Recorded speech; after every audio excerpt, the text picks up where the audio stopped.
आपको कौन कहता है कि आप बीजेपी के साथ आइए? 2014 में तो नेशनल कॉन्फ्रेंस ही तैयार थी भारतीय जनता पार्टी के साथ गवर्नमेंट बनाने के लिए, तो हमने इनकार किया। आज हम कौन से तैयार हैं? अपनी फेलियर्स जो है उसको छुपाने के लिए बार बार उमर साहब स्टेटहुड का राग अलाप रहे। कल जिस तरह से उमर साहब ने एक धमकी दे दी है, मैं उमर साहब से कहना चाहता हूँ, ये मजबूत भारत है नरेंद्र मोदी जी का, अखंड भारत है, धमकियों के लिए यहाँ कोई जगह नहीं है। और न ये गवर्नमेंट धमकियों में काम करने वाली है, न ये नेपाल है न या बांग्लादेश है, ये हिंदुस्तान है, मजबूत हिंदुस्तान, वो हिंदुस्तान जिसने 24 घंटों के अंदर अंदर पाकिस्तान को घुटनों के बल गिरा दिया। और इस भारत में, नरेंद्र मोदी जी वाले भारत में, नए जम्मू कश्मीर में धमकियों के लिए कोई जगह नहीं और न वायलेंस के कोई जगह बचेगी। जो भी वायलेंस करेगा, प्रवोक करने की कोशिश करेगा, जितना भी बड़ा हो उसको कानून के दायरे में लाएगा। ये नेपाल और बांग्लादेश नहीं है, यहाँ इजाज़त दी जाएगी।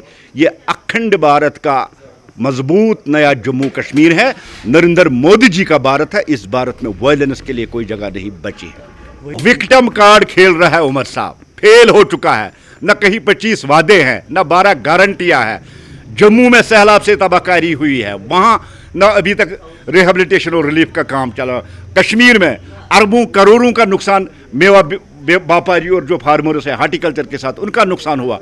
उस सब से, अपनी नाकामियों से, उन नाकामियों पे पर्दा डालने के लिए सिर्फ स्टेटहुड से अगर ज़रूरी कोई काम है तो वो यहाँ के फार्मर्स को रिलीफ, रिहेबिलिटेट और जम्मू के जो सैलाबज़दा, कश्तवाड़ के सैलाबज़दा है, जो वहाँ बर्बादी हुई है, वहाँ उनको रिलीफ और रिहेबिलिटेशन देने की ज़रूरत है।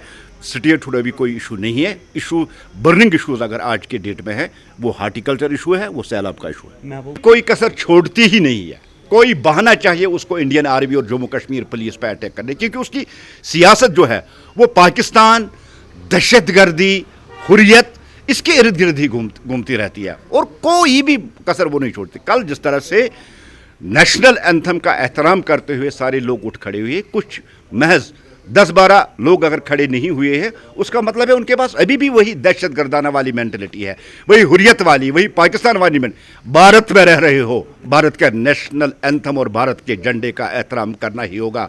महबूबा जी हमें क्या सिखा दे, महबूबा जी खुद नेशनल फ्लैग उठाने के लिए तैयार। ये वही महबूबा जी है जिसने कहा था कि कोई हाथ नहीं बचेगा नेशनल फ्लैग उठाने के लिए। आज देखिए लाखों की तादाद में यहाँ तिरंगा रैलीज निकाल रही, लेकिन जो हिंदुस्तान में रहेगा, जो जम्मू कश्मीर में रहेगा, नेशनल एंथम का भी एहतराम करना पड़ेगा और नेशनल फ्लैग का भी एहतराम करना